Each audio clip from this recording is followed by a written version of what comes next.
Oui. Manifeste ton Esprit Saint au milieu de nous, Père Céleste. Au nom de Jésus. Que toute pensée captive soit menée à l'obéissance de l'Éternel. Par le nom de Jésus-Christ de Nazareth. Merci Seigneur.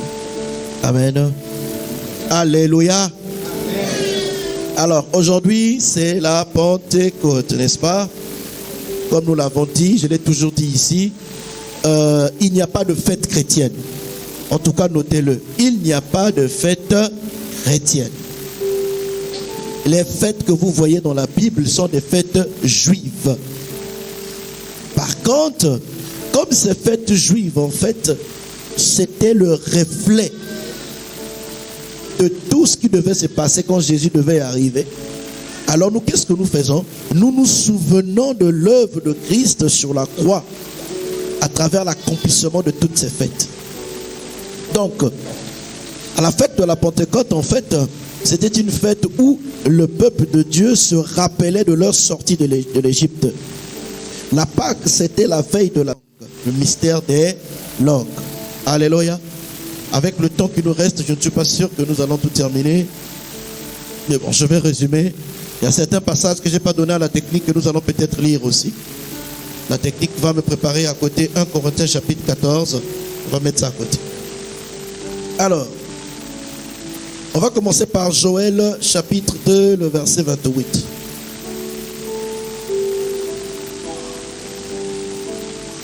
Pendant que la technique est en train de se préparer, nous allons incliner nos cœurs pour dire Seigneur, parle-nous ce matin encore. Seigneur, Saint-Esprit, je veux me taire, je vais disparaître afin que toi tu apparaisses. Seigneur, ce matin, parle encore à ton serviteur, à ta servante qui attend et qui entend. Qu'il écoute, qu'il reçoive. Au nom de Jésus. Amen. Alléluia. Alors, le Seigneur est en train de parler à son peuple, au peuple juif, au peuple qu'il a choisi, au peuple élu. Il va leur dire une certaine succession des événements qui vont se passer dans leur vie, dans leur marche. Et la Bible nous dit, après cela, c'est ce que le Seigneur dit par la bouche de son prophète. Après cela, il dit, je répandrai mon esprit sur toute chair. Écoutez bien ce qu'il dit. Vos fils et vos filles prophétiseront. Vos vieillards auront des songes et vos jeunes gens des visions. Dans la marche avec Dieu, il y a toujours un moment donné où nous devons rentrer dans une autre dimension avec le Seigneur. La dimension prophétique. On ne peut pas être chrétien si l'on ne vit pas dans la dimension prophétique. Alléluia. Beaucoup de gens, vous êtes dans le prophétique, mais vous n'êtes pas conscient en fait de la partie prophétique qui est sur votre vie. Ce qui fait qu'il y a beaucoup de choses qui arrivent, ou beaucoup de choses parfois que Dieu veut faire avec vous ou avec nous, mais nous passons à côté, parce qu'on n'est pas conscient de notre côté prophétique. Lorsque le Saint-Esprit vient sur toi, en fait, il veut t'emmener dans la dimension du prophétie. Lorsqu'on dit prophétie, ou lorsqu'on dit prophétique, c'est quand Dieu se manifeste à travers un homme. Dieu parle à travers un homme, Dieu agit à travers un homme reçoit une parole de Dieu, un homme reçoit, c'est-à-dire que Dieu inspire, Dieu donne sa pensée à un homme, et l'homme traduit la pensée de Dieu dans le langage connu des hommes. Donc il est en train de dire que les fils et les filles vont atteindre un niveau où Dieu va souffler une pensée sur eux et ils vont la comprendre, ils vont l'interpréter et ils vont communiquer à leurs semblables. Il est important de savoir qu'on ne peut pas être chrétien si on n'est pas prophétique. On continue, Ésaïe chapitre 28, le verset 11. Ésaïe 28, le verset 11 nous dit une chose. Comme Dieu savait qu'il va parler aux hommes. Dieu savait qu'il va parler à travers les hommes. Mais en parlant à travers les hommes, n'oubliez pas que la sagesse de Dieu devant les hommes, c'est une folie. Et de même la sagesse des hommes devant Dieu aussi, c'est une folie. Ésaïe 28, le verset 11 nous dit quoi? Ésaïe 28, le verset 11 nous dit ceci. Eh bien, c'est par des hommes aux lèvres balbutiantes et au langage barbare que l'Éternel parlera à ce peuple. Il dit des hommes aux lèvres balbutiantes et au langage barbare. Lorsqu'on parlait du langage barbare, en fait, lorsque nous repartons dans le temps, en Égypte, lorsqu'on parlait des langages barbares, un langage barbare, c'est un langage qui n'a pas d'écriture. Un langage barbare, c'est un langage qu'on ne peut pas facilement apprendre à quelqu'un. Donc, cette culture en Égypte, en fait, c'est aussi, a été aussi, on va dire, adoptée par les Grecs et par les Romains. Ce qui fait que les Grecs et les Romains, parce que comme eux, ils avaient une langue qui avait une écriture, une langue qui était, on va dire, la langue des intellectuels. À chaque fois qu'ils parlaient des autres qui avaient des langues qui n'avaient pas d'écriture, ou les langues qu'eux, ils ne comprenaient pas, en fait, ils qualifiaient les langues des autres comme des langues barbares. Ils qualifiaient les langues des autres comme des langues barbares. Et Dieu est en train de dire que c'est par des hommes aux lèvres balbutiantes et au langage barbare que l'Éternel va parler au peuple qu'il a appelé, au peuple qu'il a choisi. Lorsqu'on parle des lèvres balbutiantes, on ne parle pas de la langue balbutiante, mais on parle des lèvres balbutiantes. Si vous partez sur Internet et que vous mettez balbutiement de bébé ou le langage de bébé en balbutiant, vous allez voir. Les bébés balbutient comment? Ba ba ba ba ba, da da da da da, bébé bébé bébé bébé. C'est tout ce que les bébés font. Et Dieu dit qu'il va se servir de ce langue-là, de ce type de langage pour parler au peuple qu'il a appelé, au peuple qu'il a choisi. Alléluia. Et nous avons dit que lorsqu'on parle de prophétie, c'est quoi? C'est quand Dieu souffle sa pensée dans l'intelligence humaine et que l'humain arrive à comprendre la pensée de Dieu et que l'humain traduit maintenant la pensée de Dieu par un langage connu des hommes. C'est ça, prophétiser. Alléluia. Et que le Saint-Esprit était venu pour ça. Et quand Jésus arrive, Jésus mort ressuscité, il prépare le peuple de Dieu. Il prépare les disciples. Et lorsqu'il prépare les disciples, Marc chapitre 16, le verset 16, Jésus va dire une chose. Jésus va dire une chose à ses disciples. Marc 16, le verset 16. Jésus leur parlant un peu de comment les choses allaient se passer après son enlèvement, il va leur préparer. Il dit, plus haut, il va leur dire, faites de toutes les nations mes disciples, prêchez, allez, et tout. Et dans tout ce qu'il va leur dire, il dit, celui qui croira et qui sera baptisé sera sauvé, mais celui qui ne croira pas sera condamné. Donnez-moi la suite.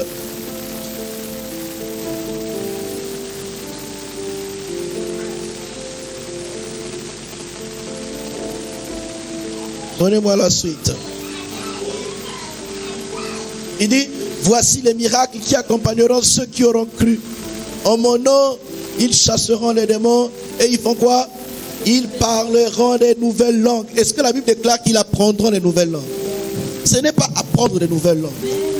Les langues qui viennent de Dieu, on ne les apprend pas à l'école.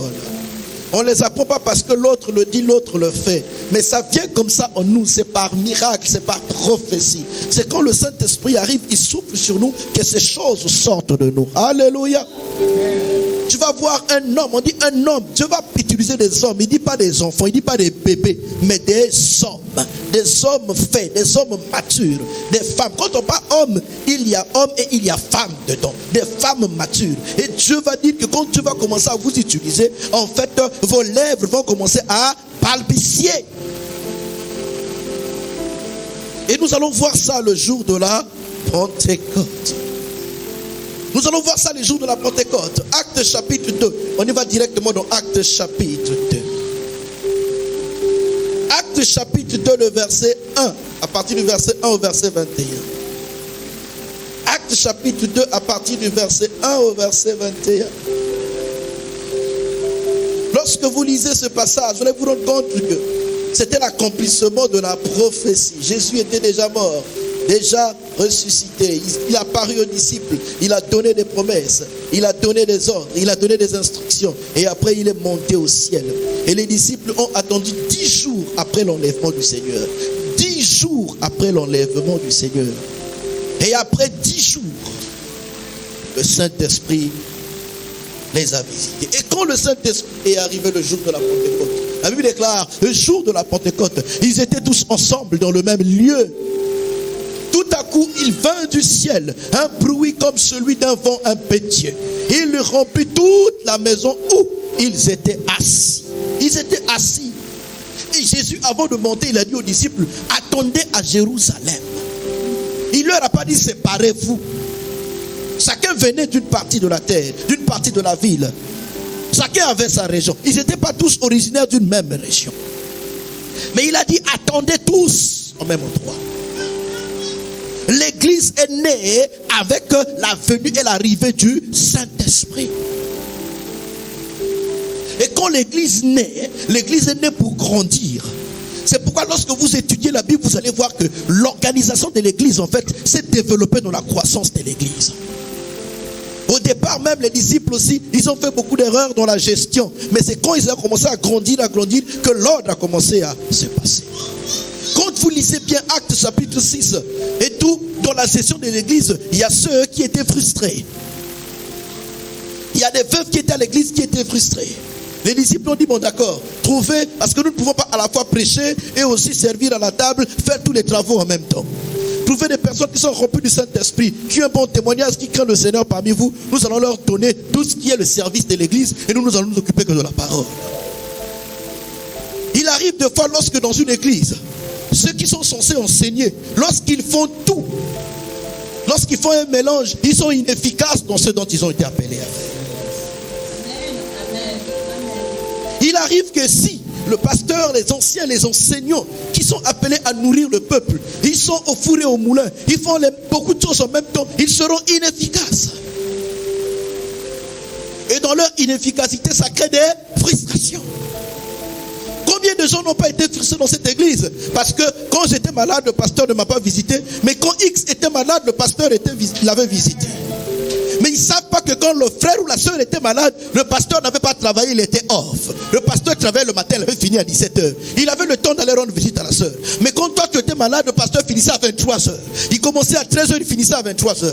Ce qui fait que lorsqu'il rentrait à la maison, il a la journée de demain, alors il va se réveiller à quelle heure pour venir te visiter. Il a aussi sa charge du boulot. Et le même pasteur passe aussi à l'église parce qu'il y avait des travaux à superviser à l'église. Donc il doit passer le matin à l'église, puisque les ouvriers vont passer, il va travailler avec eux, après il va partir au boulot. Donc toute la semaine il n'a pas eu le temps. Et quand tu es guéri, ça te frustre parce qu'il ne m'avait pas à visiter. Mais dans la croissance de l'église, l'organisation c'est passé. Ce qui fait que ça peut arriver même que le Saint-Esprit est déjà là. Il est en train de faire son œuvre. Mais quand l'église ne discerne pas qu'il y a certaines personnes bien spécifiques qui ne doivent faire qu'une seule chose pour que l'église grandisse, l'église ne va pas grandir. D'où la décision que le pasteur de cette église que je suis a prise. Que pour faire asseoir le groupe de louanges, pour faire asseoir le groupe de chantres, le frère Herman devait arrêter tous les contrats de son boulot qu'il faisait à l'extérieur. Il devait être disponible, c'était ça sa place, pour la croissance et le développement de l'adoration, de la louange. Est-ce que vous savez que l'onction se manifeste dans la louange et dans l'adoration? La Bible nous parle d'un prophète qui est venu. Il fallait qu'il commence à prophétiser. Il a posé la question, qui joue à la harpe? Qui joue à la harpe? Donnez-moi quelqu'un qui joue à la harpe, afin que je puisse prophétiser. À un moment donné, l'onction pour descendre, il faut des gens qui ont l'appel, qui ont l'onction de jouer à la harpe. Alléluia. Sinon, il y a ceux qui viendront ici, les maladies resteront toujours. Parce que celui qui devait créer le canal pour que l'onction descende n'est pas assez disponible. Il a trop de mélanges. Ce qui fait qu'il y aura toujours des frustrations à l'église. Amen. D'où vous allez voir, certaines églises ont déjà compris ça. Le Saint-Esprit est là et on va vous dire qu'il y a des hommes de Dieu qui peuvent faire les deux, mais il y a des hommes de Dieu qui ne peuvent pas faire les deux. Parce que l'onction que le Seigneur les a donné leur demande une disponibilité. Ils doivent être toutefois connectés pour le bien du peuple de Dieu. Je connais un frère, un fils dans la foi que je suis en train d'accompagner. Dieu l'a appelé dans un ministère prophétique. Mais quand je vous dis un ministère prophétique, c'est un véritable ministère prophétique.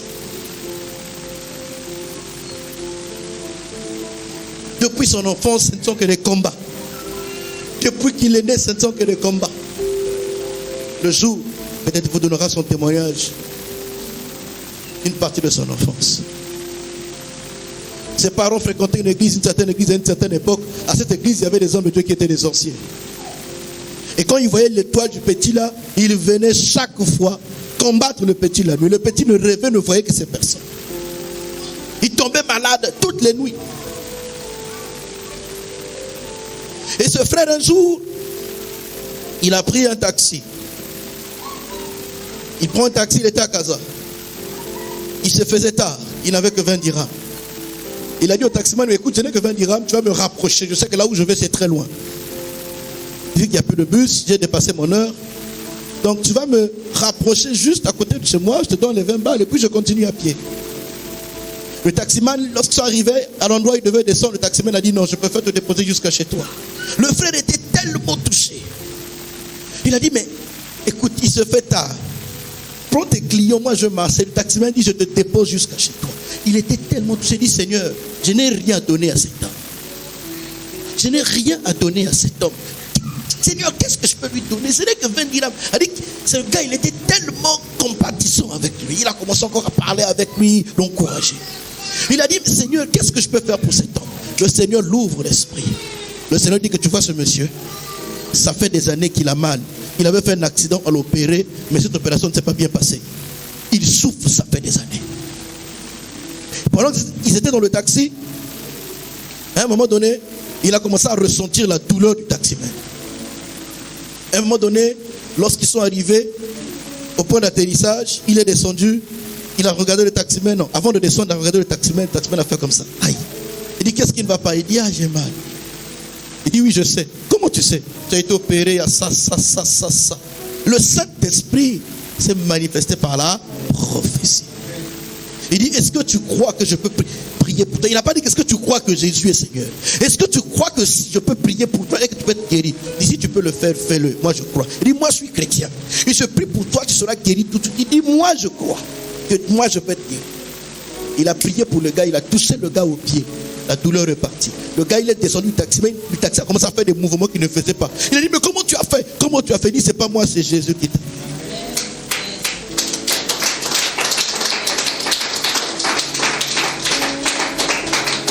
Quand je vois des grâces comme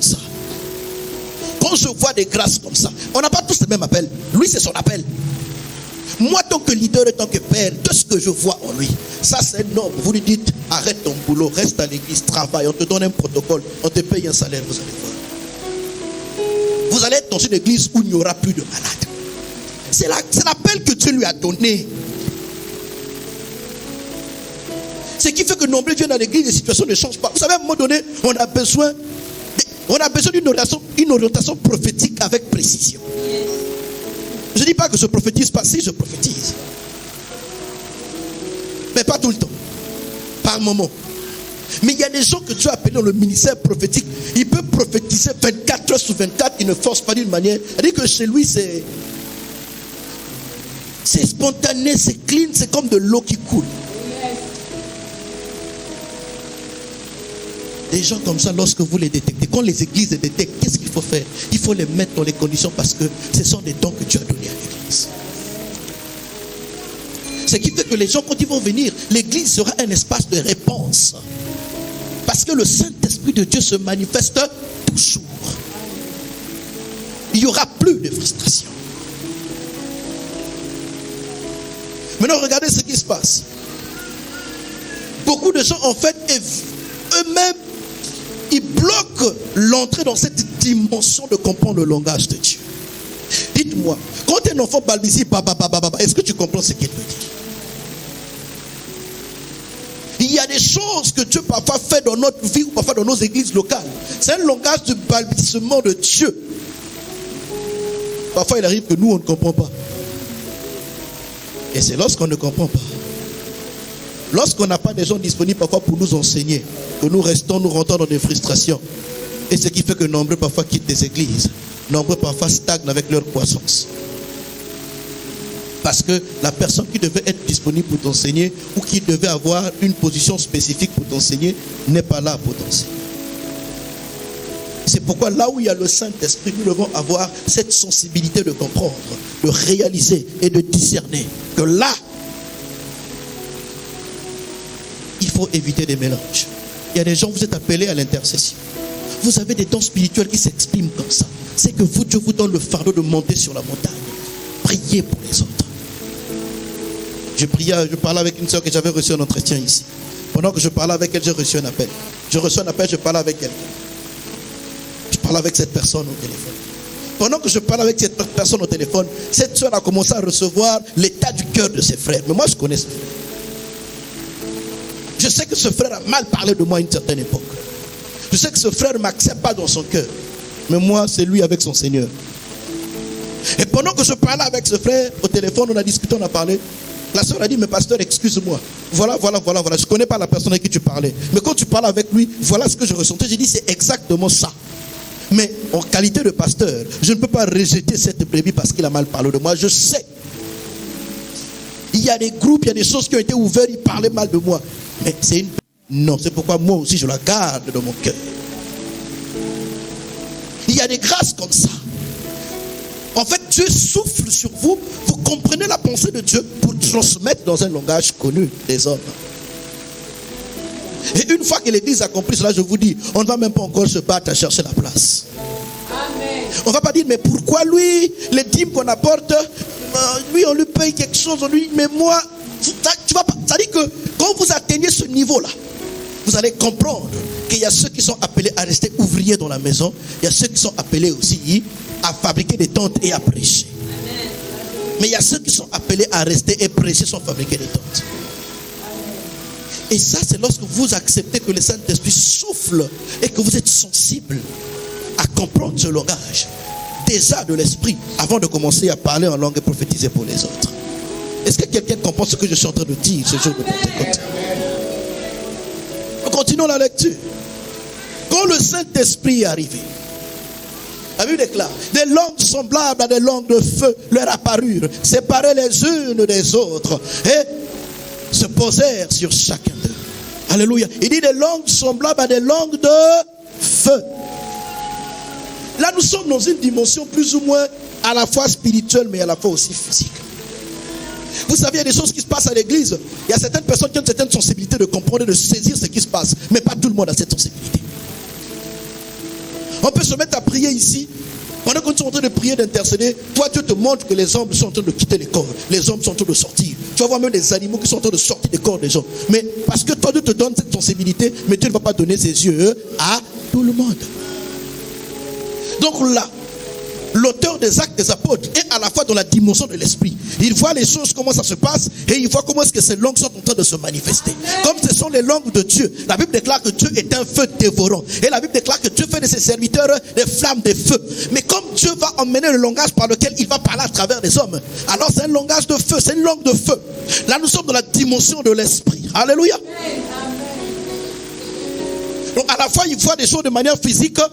Les gens parlent dans une langue bizarre, mais à la fois, ils voient les choses de manière spirituelle, ils voient des feux qui se déposent sur les têtes des gens. Et là, il déclare que ils furent tous remplis du Saint-Esprit, se mirent à parler en d'autres langues, selon que l'Esprit leur ordonnait de s'exprimer. Donc je dis que l'Église ne s'est pas arrêtée là. Lorsqu'ils ont reçu le Saint-Esprit, ils ont aussi fait des erreurs. Mais comme ils étaient disposés, Dieu a commencé à leur donner l'intelligence pour l'organisation de l'Église. Je disais ça tout à l'heure. Ils ont reçu le Saint-Esprit, les apôtres étaient un peu partout. Il y avait des veuves qui étaient un peu déçues, frustrées. Qu'est-ce qui s'est passé? Ils ont décidé, choisissez les personnes qui vont s'occuper de la table. Nous allons juste prêcher. Et ils se sont retirés. Et après, l'ordre est rentré. Mais ils avaient déjà reçu le Saint-Esprit. Là où il y a le Saint-Esprit, il y a l'ordre. Quand le Saint-Esprit arrive, pour qu'il se manifeste, il faudrait que chacun soit à sa place. Est-ce que tu sais que le fait que toi tu ne sois pas à ta place, ça empêche aussi le Saint-Esprit de se manifester dans cette église? Tu sais pourquoi? J'aimerais te le dire.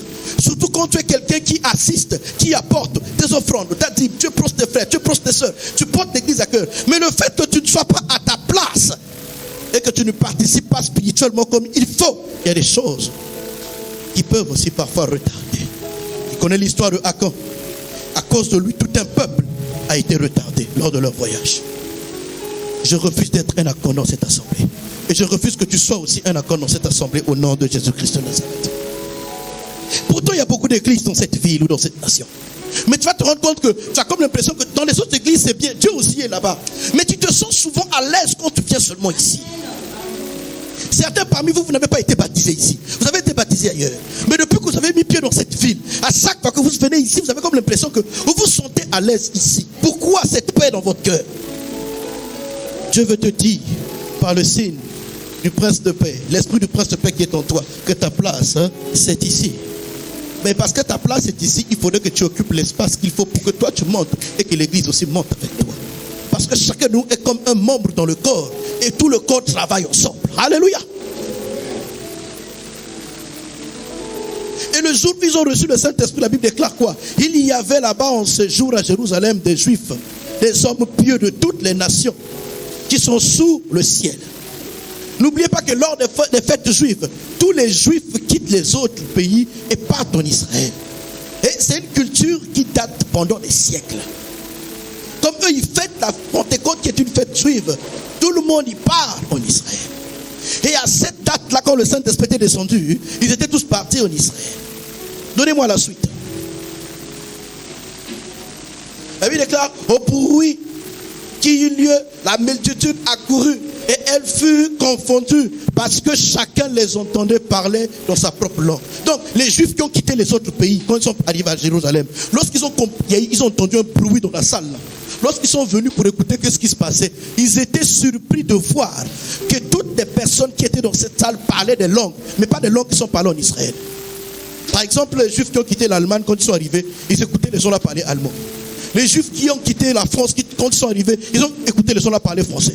Les Juifs qui ont quitté, je ne sais pas, le Maroc, lorsqu'ils sont arrivés, ils ont écouté les gens là parler arabe. Écoutez la suite. Il dit, ils étaient tous dans l'étonnement et la surprise. Et ils se disaient les uns aux autres, voici ces gens qui parlent, ne sont-ils pas tous galiléens?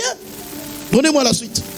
Et comment les entendons-nous dans notre propre langue, à chacun dans notre langue maternelle? Je suis juif, je suis né en France. J'arrive ce jour-là, j'écoute les gens parler français, mais attends, ils sont tous galiléens.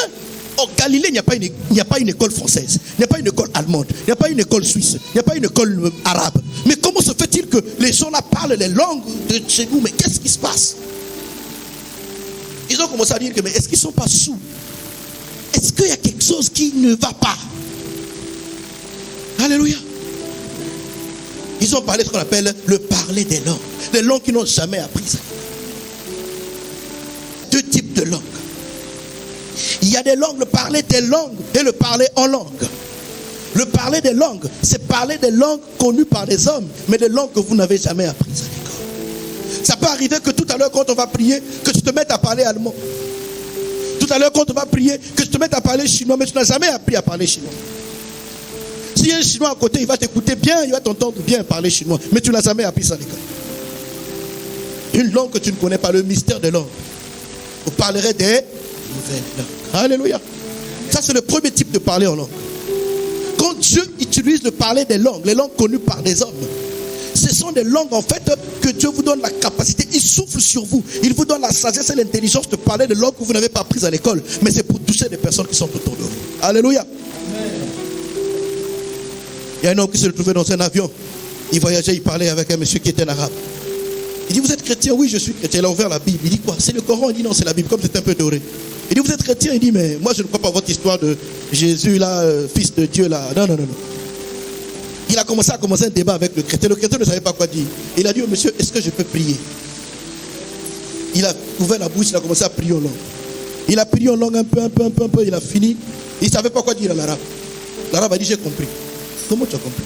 Il sait, tu n'as rien dit. Et lorsqu'il a commencé à parler, il dit, j'ai compris tout ce que tu m'as dit tout à l'heure. C'est ce qui s'est passé dans ma vie. Il dit, mais qu'est-ce que tu as dit tout à l'heure? Mais tout à l'heure, tu m'as posé la question. Tu m'as dit que tu connais.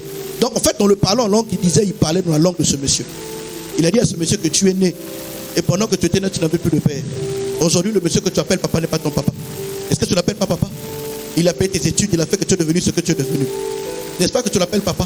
C'est la même chose aussi avec Jésus. Si tu penses que Dieu n'est pas le Père de Jésus, alors comprends que Dieu a adopté Jésus sur la terre pour que Jésus soit le Fils de Dieu. Donc il a expliqué dans son langage. Il a juste parlé en langue. Il ne comprenait même pas ce qu'il disait quand Dieu parlait.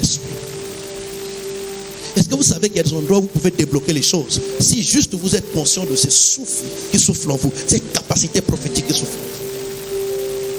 Il y a des endroits où vous allez partir, vous allez débloquer des choses à travers juste le langage qui va sortir.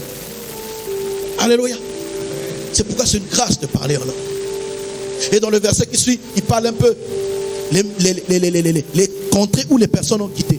Ils venaient de n'importe de pays comme les Parthes, Amèdes, Élamites, et puis ceux qui habitent la Macédonie, la Judée, la Cappadoce, le Pont et l'Asie. On parlait un peu des différents contrées que les Juifs étaient venus, mais ils écoutaient les gens la parler dans leur langue. On peut s'arrêter là. Le Saint-Esprit ne vient pas pour rester seulement là, dans ton cœur, te rappeler la parole, non. Tu dois arriver à un niveau où l'expression prophétique doit sortir. Le parler en langue doit sortir. Le parler, de langue des anges. Et plus tard, vous allez voir, la Bible nous parle dans 1 Corinthiens chapitre 14. Donnez-moi tout le chapitre 14 si vous voulez. À partir du verset 1 si vous voulez, jusqu'au verset 17. À partir du verset 1 jusqu'au verset 17. 1 Corinthiens chapitre 14. Vous allez voir une chose que quand on nous parle du parler en langue, on nous parle de la dimension du mystère. Est-ce que vous savez qu'il y a des dimensions que vous ne pouvez pas atteindre, même dans votre prière avec Dieu, si vous ne parlez pas en langue? C'est pourquoi l'apôtre Paul dit, je désire que vous puissiez tous parler en langue. Alléluia. Donnez-moi le verset 2. Écoutez ce qu'il dit le verset 2. En effet, celui qui parle en langue ne parle pas aux hommes, mais à Dieu, car personne ne le comprend. Et c'est en esprit qu'il dit des mystères. Le langage de l'esprit, c'est un langage du mystère. Est-ce qu'il vous arrive un jour, tu fais un rêve, ou tu fais un songe, tu te réveilles, mais tu as du mal à pas expliquer, mais à raconter le rêve que tu as fait. Tu n'as pas les mots. Qui a déjà vécu ça? J'ai fait un rêve, mais ça dit que c'est trop compliqué. Je ne sais pas comment je peux t'expliquer même. C'est comme s'il y avait le soleil, c'est comme s'il y avait l'eau. Tu manques les mots. Tu ne peux pas convertir, tu ne peux pas décoder ça. L'esprit comprend, mais ton intelligence n'a pas encore atteint ce niveau. C'est pourquoi des choses que Dieu a déjà soufflées en vous. Maintenant, quand vous ne grandissez pas dans la parole, vous avez du mal parfois à les exprimer. Mais comment tu vas grandir dans la parole si tu n'attends pas avec les autres à Jérusalem? Comment tu vas grandir dans ta parole si toi, ta masse chrétienne, voilà, tu préfères prier seul chez toi à la maison? Comment tu vas grandir ensemble avec les autres si toi, ton église est sur internet et sur le téléphone? Comment? C'est pas possible. La Bible déclare que c'est là où le peuple de Dieu est rassemblé que Dieu déverse ses bénédictions. Et la bénédiction la plus suprême, c'est quand le Saint-Esprit est arrivé. Le salut, bien sûr, mais le Saint-Esprit est venu parce que le salut nous a été donné. Pour faire de nous des témoins, afin de ramener les autres aussi dans la voie du salut. David déclare, celui qui parle en langue, ça c'est le verset 4, la deuxième partie du verset 4. Celui qui parle en langue s'édifie lui-même. Et celui qui prophétise édifie l'église. C'est important que vous puissiez vous édifier. Tu ne peux pas aujourd'hui édifier l'église si tu n'as pas l'habitude de t'édifier toi-même. C'est important que quand tu pries à la maison seule, que tu aspires, que tu désires et que tu rentres dans les rapapapapapa, tu rentres dans les balbutiements. S'édifier, c'est quoi? C'est construire une pierre sur une pierre. Tu te bâtis. La flamme, ça monte. Aspirer à parler en langue. Et si ce matin tu as soif, la Bible déclare, tu vas juste ouvrir ta bouche et Dieu va déverser dans ta bouche quelque chose. Ne soyez pas dérangés quand vous écoutez les gens parler en langue. La Bible déclare par des lèvres balbutiantes. Laissez-les balbutier. On n'a pas inventé ça. Même s'il y a ceux qui inventent. Vous êtes vrais avec Dieu. Aspirez à ça. Maintenant, quand l'apôtre Paul enseignait sur ça, il voulait dire mettre de l'ordre à l'église. Parce qu'à un moment donné, tout le monde parlait en langue. Et ça dérangeait les uns les autres qui n'avaient pas encore été enseignés. Et pourquoi l'apôtre Paul dit, c'est lui qui prie en langue doit prier pour que Dieu lui donne l'interprétation qu'il interprète. Et là, maintenant, lorsque tu interprètes, tu reçois la prophétie pour édifier les autres. Mais tu ne peux pas rentrer dans l'interprétation si d'abord tu ne t'édifies pas, tu ne pries pas en langue. C'est important d'aspirer et de beaucoup prier en langue. Prie beaucoup avec des personnes aussi qui prient en langue. Maintenant, si toi aussi tu sais que je prie beaucoup en langue, quand tu pries avec des personnes qui ne prient pas en langue, prie en intelligence pour qu'ils comprennent ce que toi tu dis. Alléluia. Ça c'est pour l'ordre lorsque nous prions ensemble. Lorsque vous priez en langue, en fait, vous êtes dans une dimension d'excellence. Donnez-moi le verset 15, s'il vous plaît.